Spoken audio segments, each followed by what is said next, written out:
Bigenda bitya? Kama afuga. Amawulire gakusanzeewa?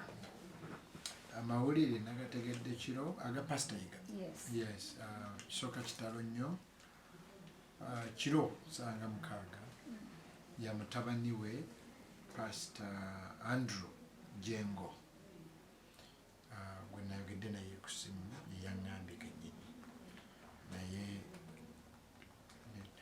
tugenda bipositinga byogerako paka kumakya. Gwe nagategeeredde. Naye bantu bagamba bagategedde ssaawa ga mukaaga. Olw'ekiro? Ndowooza naye nze omwana we yaŋŋambye nga toyogera ndowooza nga omanyi okufiira tosobola kukweka. Obadde maze ebbanga ki nga mulina nti mulwadde? Ndowooza oba wiiki ewedde ng'abantu bagamba mufu mulamu. So kati awo kweku actually jjo nafunye ekirowoozo nga naye kubanga Pastor Yiga twabanga nga sekeziganya nnyo byasomesa. Kakati kitegeeza nga tetuli nnyo bamukwana naye nga nnyumira nga nsesa nga buli kaseera amanga nti singa omusumba oyo ajjako ekigambo kyaki n'atekako theatre oba kitegeera nga kyemba mumugamba oba kitegeera just in a way nga ngamba nti nekitaba kyaki nekibanga theatre y'emizannyo terajja munenya nga kyenkayenda naye kati lwe bamusiba oba kitegeera nendeekaana nnyo nga bannange omusajja bamuteeka nakobidde mwami Jengo era enamba najja ku Alex wa live wire nemukubira nga ndi skeptical naye nga mwami Andrew nti nza okuba sekeziganya na pasita byakolaki byasomesa naye obulamu oba kitegeera kigamba kikulu nnyo ninga mpulira bubi nti naffe tuli eno ffe bamu kubagamba mufu mulamu nemugamba dde ensabo nzikirize ngende mumulabeko mu ddwaliro njogereko naye nsabeko naye nsigenda kujja n'amawulire wadde kamera kireme kuba kya kamera. So nemugamba njagala omanye nti I disagreed, I had a debate with your dad but I didn't hate him. Kwa Bayibuli egamba nti newemba nga njogera ennimi ez'abamalayika naye nga sirina kwagala nenganga omukebe oguleekaana obuleekaanya omutali kantu. Kati ninga nti omuntu yenna we may disagree naye abe mulamu. Kukyusa so si kufa.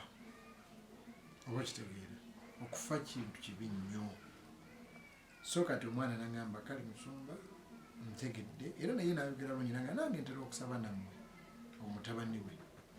So nempulira nga yakitegedde nnyo so nga tugenda ku Friday ekiro This week. Okumulaba katwasaba eddakiika nga 3 naddamu nankubira nanga musumba nti muzeeyi afudde ebya Friday tebigenda kusoboka. Ninga manyi omuntu okufa ono afiddwa taata we kanisa efiiriddwa musumba waabwe wadde gwe omwagala oba tomwagala oli ye musumba waabwe ate ffenna ensonga lwaki tulona kubanga ni one another badde atusesa atunyumira newankubadde mubadde mukoogamuga ekyo nedda. So kitalo nnyo kitalo ddala saasobodde mulaba nze no nabadde mmanyi nti bwe naamulaba oba kitegeera nange mugayi nsonyiwa bwe mba nnyina bwe nakukosa naye ansonyiwe n'okumugamba nti oba afunye akadde namanyi obulwadde bulwala omuntu alwadde ku buliri asobola okugenda mu ggulu kulwaki afuna obudde obwenenya ate Katonda wakisa okusinga afudde akisidenti oba ekikutuko oba kitegeera era Bayibuli egamba nti kabaka Asa Bayibuli emwewonya nti kabaka Asa yalwala naye ne bwe yalwala teyeenenya teyadde eri Katonda. So nyina ekirowoozo nti omuntu yenna alwadde era kyenayogera ne ku radio nti omuntu yenna alwadde n'abeera ku kitanda asobola okwenenya Katonda n'amusonyiwa yandiba ng'agenze mu ggulu kuba alwadde. Okay, pastor, lwaki buli omu avaayo agamba tubaddeko ne pastor omu naye nga avaayo agamba nti pastor ne bitulabadde abuulira tebibadde bituufu. Omuntu yandibadde ki ekituufu pastor kye yandibadde akola? Kubuulira Yesu ku muti eyakomererwa ku lwaffe. Naye kati omuntu aba afudde ate siraba lwaki mba ndeeta kino kifu kino kikyamu olwedde afudde okufa kibi. Abamu tebafiirwangako okufa kibi. Olaba nze nalina singa wange nga mulogologo naye bwe yafa sibutwaka ekyalo kyonna kyonna tekimwange naye nga ffe singa waffe yafudde. Okufa it is the worst thing. Omulamu asobola okera ku makya n'akyusa n'akola ki. Era ndi mu kusabirira nti kati Pastor Andrew kirungi kati njogera naye basimbe musingi mupya. Batutegedde kigamba tebakwata ntalo za taata nagundi oba kitegera abalabe ba taata ate nawe n'obagattako n'oyongera awo. Oli baana bato taatawo akulese kati simba musingi mupya gwa Bible.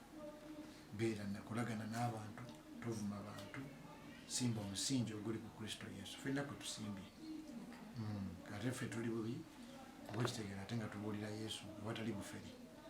So afunye chance to build a new foundation and I'm glad that at least I have his number.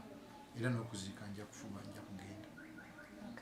Amanya Robert Tusubira Lubega nesimbyeyo Kasubi Parish nga kwerosi 5 nga Lord Councillor. Nebyo ngo bitadde ebbali tuli mu kukungubaga tuli mu kunyolwa olwa musumba waffe Pastor Yiga abizaayo okubanga yavudde mu bulamu bw'ensolo olunaku lw'eggulu ekiro ky'eggulu ku ssaawa 5. So tuli mu kunyolwa ddala mbeera ya kiyongobero wano wa Pastor Yiga Kawaala kubanga abadde ffe atuwadde emirimu okuva lwe yatandikawo TV eno nze ngikozeeko nkoze ku post ez'enjawulo ku TV eno nga natandikira ku producer nyambye abaana bangi nga mbaleeta kuno bambi ate nga musumba tabagoba ne baba tebalina mpapula kasala banga balina commitment ekola abadde nga akkiriza ne bakola abaana nga abasoba mu baana 30 bazze nga ne bakola wano nga mbaleeta bajja mu bitundu bya Kasubi Parish newala ne bajja ne bakola. So tuli mu kunyolerwa wamu ffenna tuwulira nga tuli banyiikaavu ate era nga tuli mu nnaku naye nga tusaba Mukama Katonda agumye buli omu ali eyo era amanye nti Katonda yatuleeta ku nsi tubeerewo akaseera katono ate era tudde waka.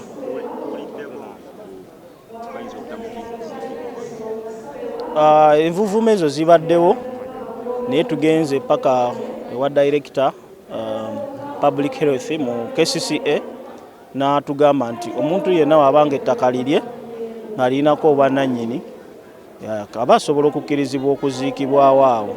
Ate n'ekirala ffe kasita tuba twaziikawo kodda mami wa Musumba Yiga kati ne Musumba Yiga yalama kumuziika wano n'olwekyo tewaliwo kitukugira kubanga n'etteeka eryo lye baali baagala okuleeta erikugira oziika mu kibuga terina bakuyita kubeera olaba n'erimbo z'omu kibuga zonna za State Council zonna ziri mu kibuga n'olwekyo tewali kitukugira kumuziika wano.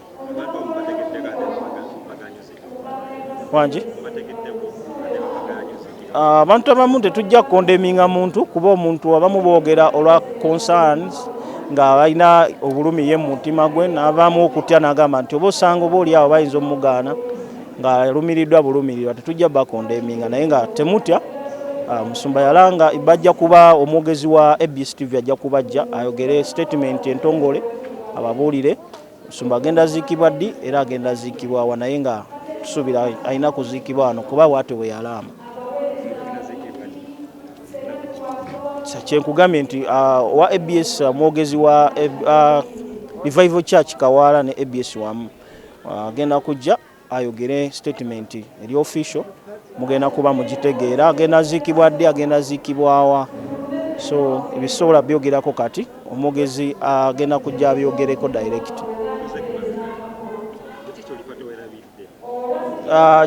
Kyendifa nga seerabidde ku Musumba Yiga abadde muntu ayagaliza ate nga amanyi omunaku.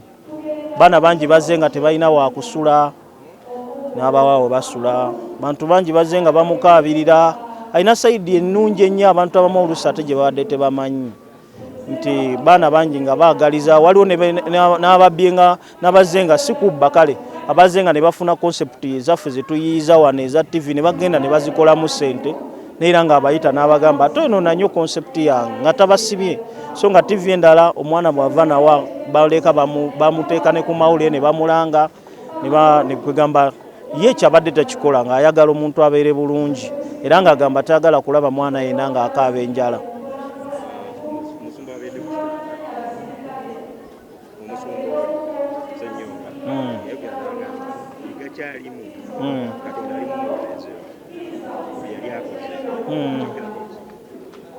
Ekyamazima tewaliwo ku nsi asobola kugamba nti omuntu bamubonereza kubanga ddala kyawandiikibwa kiri mu Yesu yali atambula ne bamuleetera omulema abantu ne bagamba naye eyo bataata be bayonoona kubanga kibi kye kimubonyaabonya oba baana be oba ba luganda lwe ani yayonoona nga babuuza.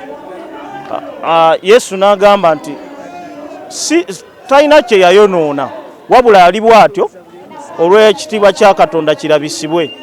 N'olwekyo bo baali balabye ng'abantu nga bagamba oli abonaabona lwakuba Katonda yakola ki muzayi we yakola ekibi ate naaba nga ye yazaalibwa bw'atyo naye buli kimu Katonda ye alaba nga Katonda. N'olwekyo nze sobola yimirira ne ŋŋamba nti omuntu abonaabona olw'okuba Katonda amubonereza kubanga ffenna tuli bantu era tukola ebibi.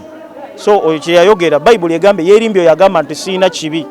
Kakati gwe omuntu lwaki oyogera ne weerimba n'ogamba siina kibi ng'ate gwe oli muntu nga bulijjo? So tetulina sala misango tubeere nga buli omu ayagala munne kuba Yesu bw'atyo bwe yayogera nti buli omu anayagala munne bw'ati mujja babayigiriza abange. Tontegedde bulungi nkugambye nti omuntu ayitima nti oli muntu tolina sala musango gwonna, tolina sala musango gwonna kubanga naawe oli muntu. N'olwekyo Katonda yekka akebera emitima yasobola osalawo ki. Nyinza okulaba nga ggwe nenkulaba ng'omubi naye ng'ate Katonda akola ki nga ye akulaba ng'omuntu omulungi. N'olwekyo Katonda Bayibuli ffe tusomesa okola personal relationship with God. Gwe owamanyi ne Katonda wo eyo gye bayita personal relationship. So nze sobola kusalirawo. Nsubira Lubega Lodi Kansala Kasubi Parish. Amanya Robert tusubira Lubega Lodi Kansala Kasubi Parish. Nga nange era mbadde mukozi era mwana waano ku Revival Church ate era ku ABS TV.